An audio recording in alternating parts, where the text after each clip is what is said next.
गणित की क्लास के लिए सब्सक्राइब करें हमारा YouTube channel maths with Bhavani sir और नए वीडियो सबसे पहले पाने के लिए इस बेल आइकन को प्रेस करें। नमस्कार दोस्तों, स्वागत है आपका हमारी इस YouTube channel maths with Bhavani sir पर। मैं भवानी शंकर आपका हमारी इस यूट्यूब चैनल से आपका हार्दिक स्वागत और अभिनंदन करता हूं। और अब आपके बीच वापस हम हाजिर हैं कुछ क्वेश्चंस लेकर ट्रिग्नोमेट्री के ज्योमेट्री अपना पार्ट चल रहा था। ज्योमेट्री के कुछ क्वेश्चंस लेकर मैं आपके सामने आया हूँ और मैं आपसे सबसे पहले तो मैं आपसे माफी मांगना चाहूंगा कि कुछ दिनों तक अभी किसी टेक्निकल इश्यू की वजह से वीडियो अपलोड नहीं हो पाए थे, लेकिन अब मैं आपसे वादा करता हूं कि कंटिन्यूसली इस हमारे YouTube चैनल के ऊपर आपको डेली 2 वीडियो अपलोड कर दिए जाएंगे। आज एक वीडियो अपलोड होगा और कल से दो वीडियो आपको हर एक टॉपिक की वीडियो अपलोड यहाँ पे मिल जाएंगे आपको। ठीक है, तो हमारे चैनल को विजिट कीजिए। ज्यादा टाइम नहीं लेते हुए हम चलते हैं अपने सीधे अपने टॉपिक के ऊपर। तो यहाँ पर क्या दे रखा है कि क्वेश्चन दे रखा है आपके सामने, एक ऐसा कुछ क्वेश्चन दे रखा है। सिमिलरिटी अपना टॉपिक चल रहा था। क्या दे रखा है कि क्यू आर अपॉन में Q S is equal to Q T upon में P R. Q R upon में Q S is equal to Q T upon में पी आर ये दे रखा है और एंगल 1 एंगल 2 के इक्वल दिखा रखा है। हमें प्रूफ ये करना है कि जो ट्राइंगल पी क्यू एस है वो आपको सिमिलर दिखाना है किसके, ट्राइंगल टी क्यू आर के। ठीक है, तो अब हम बात करते हैं इसके अंदर प्रूफ की। जब भी आपको कोई क्वेश्चन प्रूव करना हो तो सबसे पहले आप उस क्वेश्चन का गिवन लिखोगे, उसके बाद में आप उसका टू प्रूव लिखोगे और फिर आप उसका क्या करोगे, प्रूव करोगे। तो आप यहाँ पर देखोगे कि सबसे पहले आप देखो इस क्वेश्चन में गिवन क्या क्या है। तो आपको ये लिख रखा है कि क्यू आर अपॉन में जो क्यू एस है is equal to Q T upon में पी आर यहाँ पर दे रखा है। एंगल 1 और एंगल 2 दे रखा है। एंगल 1 का मतलब क्या हुआ, पी क्यू, यहाँ पर क्या लिख सकता हूं मैं, एंगल पी क्यू आर लिख सकता हूं। वो हमारा किसके बराबर आ जाएगा, एंगल पी आर क्यू के बराबर आ जाएगा। ये हमारे पास क्या है, गिवन। पी क्यू आर का मतलब यहाँ पे एंगल 1 और पी आर क्यू का मतलब एंगल हमारा 2 आ जाएगा। ठीक है, उसके बाद भी हम बात करते हैं यहाँ पर हमें जो चीज सिमिलर करनी होती है, जो ट्राइंगल हमें सिमिलर करता है तो हम उनमें देखेंगे कि क्या क्या इक्वल आएगा, क्या क्या इक्वल नहीं आएगा। तो देखो हम now in triangle P Q S and triangle T Q R. P Q S हमारे पास ये रहा और टी क्यू आर हमारे पास ये ट्राइंगल रहा। इनमें देखो क्या क्या इक्वल आएगा। इन ट्राइंगल में देखो आपके पास क्या क्या इक्वल आएगा। तो यहाँ पर आप देखोगे तो देखो यहाँ सबसे पहले तो क्या क्या चीज दे रखी है। यहाँ पर एक चीज देखो, आप नोट करना ये बात कि अगर आपके पास पी क्यू और पी आर एंगल 1 और एंगल 2 इक्वल है, अगर ये एंगल इक्वल है तो आपको पता है कि एंगल के ऑपोजिट साइड होती है वो हमेशा क्या होती है, इक्वल। तो इसके ऑपोजिट साइड कौन आ जाएगी, पी आर, और वो किसके आ जाएगी, पी क्यू के। तो यहाँ पी आर किसके इक्वल आ जाएगा, आपका पी क्यू के इक्वल आ जाएगा। पी आर किसके इक्वल आ जाएगा, पी क्यू के। यहाँ पर ये पी आर और ये रहा पी क्यू, ये बराबर आ गए। अच्छा ठीक है, अब आप बताओ हमें ट्राइंगल कौन से लेने थे। एक तो हमारे पास ये पी क्यू एस ट्राइंगल लेना था और हमारे पास एक ये टी क्यू आर ट्राइंगल लेता था। अब इन दोनों में देखोगे कि हमें करना क्या है।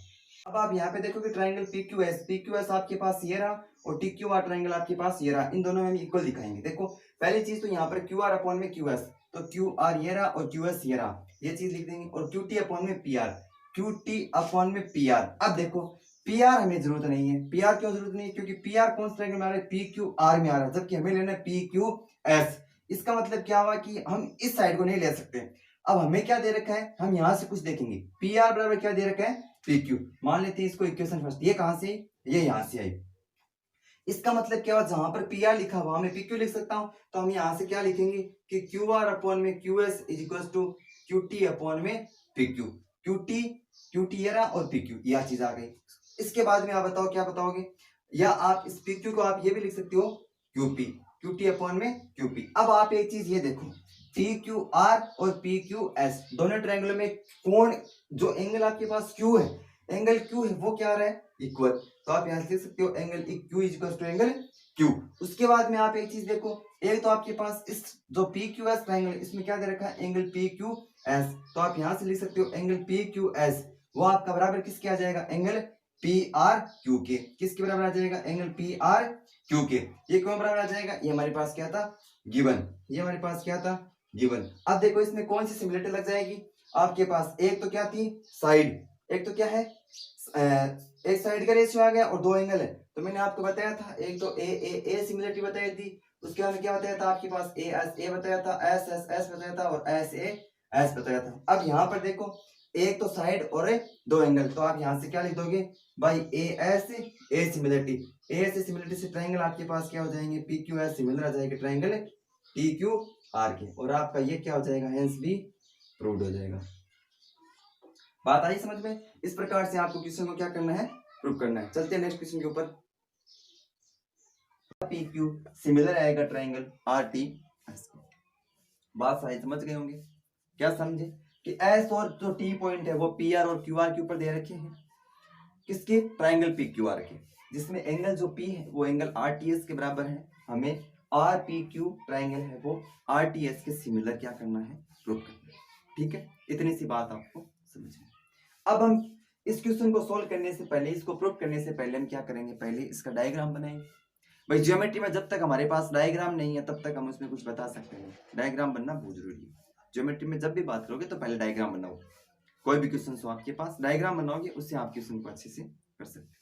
ठीक है, तो पहले हम डायग्राम बनाएंगे। तो ट्राइंगल दे रखा है पी क्यू आर, मैं इसका प्रूफ आगे लिख दूं। पहले गिवन लिख देंगे। भाई गिवन क्या दे रखा है, गिवन क्या दे रखा है angle P angle R T S के बराबर है, और टू प्रूव क्या दे रखा है, टू प्रूव ये दे रखा है कि आर पी क्यू सिमिलर है आर टी।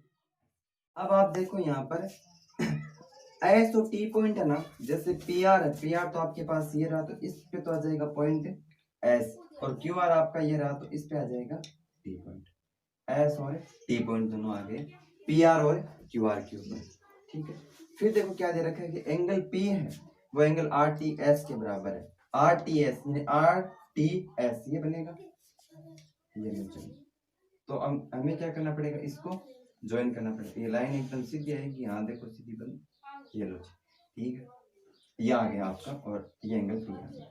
ठीक है, ये एंगल आर टी एस ये किसके बराबर आएगा, इस एंगल पी के। ठीक है, यहाँ एंगल पी लिखा, तो एंगल पी लिखने का मतलब है जो एंगल बीच में आता है ना उसकी बात करते हैं। यहाँ पर जैसे यहाँ बीच में कौन है, टी आया, तो यहाँ पर टी की बात हो रही है। यहाँ एंगल पी है तो यहाँ पे एंगल पी की, वैसे इसको आर पी क्यू भी लिख सकते हैं। थोड़ा घुमाने के लिए इसने ऐसा लिखा है, आर पी क्यू भी इसको लिख सकते हैं। ठीक है, ये लिखने का तरीका होता है एंगल लिखने का। ठीक है, तो यहाँ पर ये आर टी एस हो गया। बात आई समझ में? अब देखो भाई, इतनी बात हो गई। हमें क्या क्या प्रूफ करना था, are P Q similar proof करना है हमें आर टी एस में। तो भाई देखो, बात करें प्रूफ की, बात करें प्रूफ की बात करेंगे, दो ट्रायंगल ले लो जिनको सिमिलर प्रूफ दिखाना आपको। तो are P Q and triangle R T S. देखो कौन सा आर पी क्यू, और यहाँ पर ये आर टी एस। तो यहाँ पर जो एंगल पी है वो किसके बराबर आ जाएगा, एंगल आर टी एस की। आर टी एस क्यों बराबर आ जाएगा, गिवन, क्यों बराबर आ जाएगा, गिवन। ठीक है बात। उसके बाद में देखो भाई, अब आप एक चीज बताओ, यहाँ पर यहाँ बात कर रहे हैं आर टी एस की, और किसकी बात कर रहे हैं, आर पी क्यू की। इसका मतलब ये एंगल आर है, ये दोनों में क्या है, कॉमन। कौन सा एंगल है, जो आपके पास एंगल आर है वो दोनों में क्या था, कॉमन है। तो हम यहां से क्या लिख सकते हैं, एंगल कौन सा रह गया, आर था ना, तो angle R is equal to angle R. क्यों, क्योंकि ये आपके पास कॉमन आ गया, एंगल आपके पास कॉमन आ गया। अब देखो भाई, आर यहाँ पर कॉमन है भाई, इस ट्रायंगल में भी आर आ रहा है, आर टी एस में भी, और आर क्यू पी में भी क्या आ रहा था, आर आ रहा था। तो दो एंगल आ गए कॉमन। अब आप एक चीज बताओ, देखो दो एंगल बराबर हो गए, तो अब हम तीसरा एंगल बनाने की जरूरत है नहीं। कैसे, देखो मान लो मैं छोटा सा आपको एग्जांपल दे दूं। जैसे मान लो ये दो ट्रायंगल है, एक ट्रायंगल ये था और एक ट्रायंगल ये था। जैसे मान लो ये एक 60 डिग्री था और ये मान लो एक 80 डिग्री था। ठीक है, और यहाँ मान लो ये एक 80 डिग्री था। ठीक है, और ये था मान लो एक 40 डिग्री। तो अब आप एक चीज बताओ, क्या ये दोनों सिमिलर हो सकते हैं क्या, बिल्कुल हो सकते हैं। ये 80 डिग्री 80 डिग्री, अब यहाँ पे एंगल आएगा वो कितना आएगा, 40 डिग्री आएगा। यहाँ 40 मतलब ये 40 बराबर हो गया, 80 को 40 को जोड़ोगे तो ये कितना जाएगा, 60। तो ये दोनों आपस में क्या हो जाएंगे, सिमिलर, है ना। तो हम यहाँ से ये चीज भी अपन बता सकते हैं, इस प्रकार से सिमिलर हो सकता है। तो हम यहाँ पे एंगल की सिमिलरिटी निभाई, ए रूल से क्या लिख दोगे आप, triangle R P Q similar आ जाएगा आर टी एस, ठीक है, एस टी रूट, ठीक है। शायद आप बात समझ गए। चलते हैं नेक्स्ट क्वेश्चन के ऊपर। आपकी नेक्स्ट एक्सरसाइज है ना, उसके अंदर 6.3 में मैंने आपको करवा दिए हैं, उसके सिमिलरिटी के आपके उसके आधार पे कर लेना, जो भी क्राइटेरिया बनता है उसके आधार पे क्वेश्चन को समझ के कर लेना। अब जो आपकी एक्सरसाइज 6.4 है ना, उसमें आपसे उससे पढ़ने से पहले हम आपके यहाँ पे एक थ्योरम का डिस्कस करेंगे। थ्योरम क्या दे रखिए कि अगर मान लो द रेशियो, पहले मैं आपको इसको स्टेटमेंट समझा दूं कि the ratio of the areas of two similar triangles. इसका मतलब क्या हुआ कि किसी भी दो समरूप जो त्रिभुज होता है उनका क्षेत्रफलों का अनुपात, रेशियो मतलब अनुपात, वो बराबर होता है किसके, square of the ratio of their corresponding side, उनकी संगत भुजाओं के वर्ग के अनुपात के क्या होता है, बराबर होता है। ये हमारे पास क्या बता रखा है, इसका स्टेटमेंट, ये इसका कथन बता रखा है। हालांकि इसका प्रूफ करना पूछा तो नहीं गया, अगर मान लो पूछ ले तो आप इसको प्रूफ भी कर सकते हो। मैं यहाँ पे आपको जनरली थोड़ी सी बात इसके बारे में बता दूं, उसके बाद में हम क्वेश्चन के बारे में डिस्कस करेंगे इससे रिलेटेड।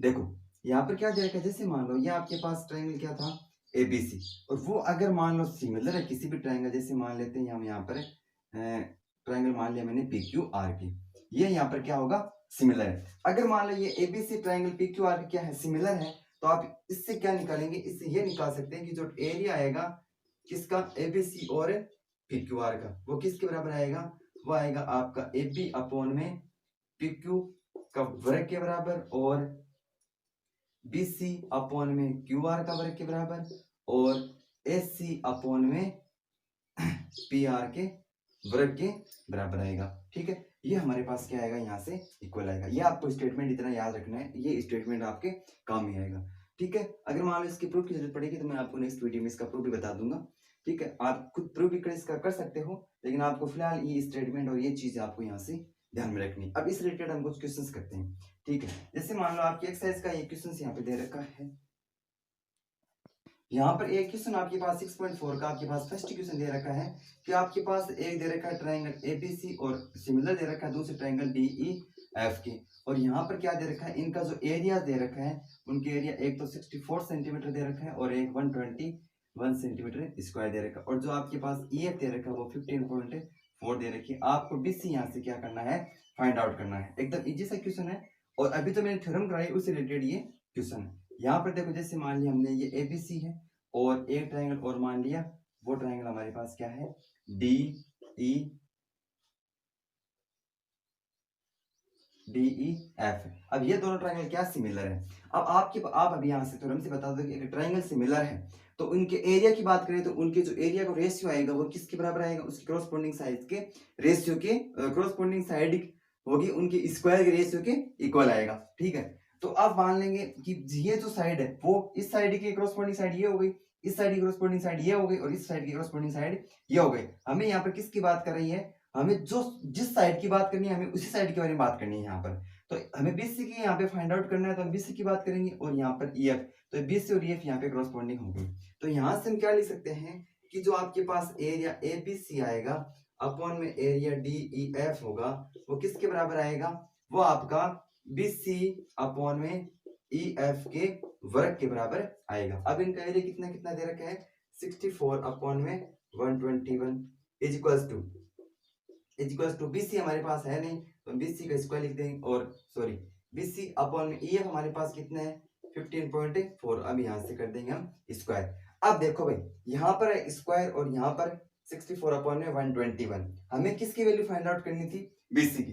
तो हम यहाँ से क्या कर लेंगे, ये स्क्वायर हटा दें। अगर हम ये स्क्वायर हटाएंगे तो हम यहाँ से क्या ले सकते हैं, बीसी अपॉन में 15.4 इज इक्वल्स टू, यहाँ पर इनका रूट निकाल सकते हैं 64 अपॉन में 121। तो आप यहाँ से क्या लिख सकते हो, बीसी अपॉन में 15.4 इज इक्वल्स टू 8 अपॉन में 11 लिख सकते हो। अब जैसे आप इसको आगे सोल्व करोगे तो आप यहाँ से बीसी की वैल्यू क्या लिख सकते हो, 8 मल्टीप्लाई 15.4 अपॉन में 11। जैसे आप इसको करोगे डिवाइड तो कितना आ जाएगा, 11 1 जा 11 बच गए, यहाँ पर 4, 11 4 जा 44। तो यहाँ पर कितना आ गया 1.4 मल्टीप्लाई 8, ये कितने आ जाएंगे, कितने आ जाएंगे, 32 और 3 11। यहाँ पे आपके पास कितने आ जाएंगे, ये 11.2 आ जाएगी इसकी वैल्यू, ठीक है। यहाँ पर ये वैल्यू किसकी आ जाएगी, 11.2 सेंटीमीटर आ जाएगी। 14 8 से 112 होती है ना, तो 11.2 सेंटीमीटर आपकी वैल्यू किसकी आ जाएगी, यहाँ पर BC की वैल्यू आ जाएगी। ठीक है, अब इससे रिलेटेड आप यहाँ पर क्वेश्चन और भी कर सकते हो। तो यहाँ पर आप BC को 15.4 अपॉन 11 1.4 इंटू 8 आ गया, इसको मल्टीप्लाई किया तो 11.2 सेंटीमीटर हमारे पास यहाँ पर आंसर आ गई। अब कुछ इंपॉर्टेंट जो और क्वेश्चन बनेंगे वो मैं इसके नेक्स्ट कल जो एक वीडियो अपलोड होगा मॉर्निंग टाइम में, मैं उसमें टाइम में आपकी जो थ्योरम होगी वो बता दूंगा। उसके बाद में नया टॉपिक कल स्टार्ट हो जाएगा। और अब हम एग्जाम के जो अभी एग्जाम टाइम को ध्यान में रखते हुए, और मैं आपसे उम्मीद करता हूं कि जितने भी हमारे पास जो वीडियो आपके पास अवेलेबल है, जैसे कोऑर्डिनेट ज्योमेट्री है, ट्रिग्नोमेट्री है, ज्योमेट्रिक जितने पार्ट हो गए, उनको एक बार प्लीज प्लीज प्लीज उनको जरूर देखिए। और उनमें अगर कोई डाउट आता है तो वो मुझे जरूर बताइए। अपनी रिवीजन कीजिए, जितनी ज्यादा आप रिवीजन करोगे, रिवीजन करने का टाइम है, रिवीजन कीजिए आप जितनी, ठीक है, और अच्छे से घर पे बैठ के पढ़ाई कीजिए।